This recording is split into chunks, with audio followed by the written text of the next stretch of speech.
Untuk para trader, please kita semua harus tahu fase dari suatu saham agar kita terhindar dari risiko kerugian, terjebak, nyangkut di saat yang salah. Jadi teman-teman, harga suatu saham itu nggak akan yang naik terus, juga nggak akan turun terus. Jadi dia kayak ada fase-fasenya gitu.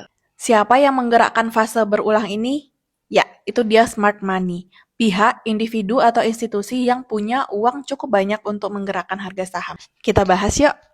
Yang pertama adalah fase akumulasi. Jadi di sini smart money itu dia mulai beli saham, nabung diam-diam, dan ngejaga agar harganya itu nggak naik dulu. Nah, fase akumulasi ini beda-beda ya teman-teman waktunya. Cirinya apa?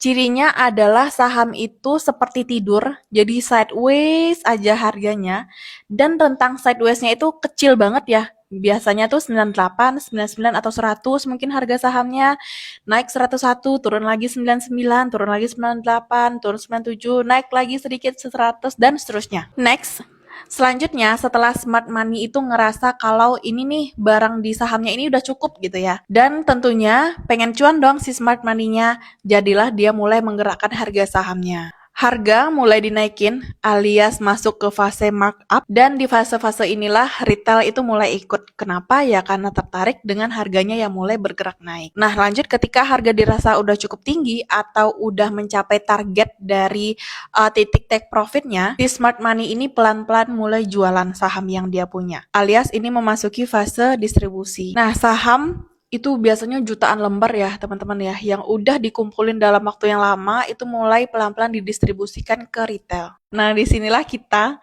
para retail FOMO itu mulai nyangkut karena harganya udah naik duluan dan kita belinya di puncak. Terus karena penjualannya masif, harga pun akan turun. Nah di harga akan turun inilah yang disebut fase markdown.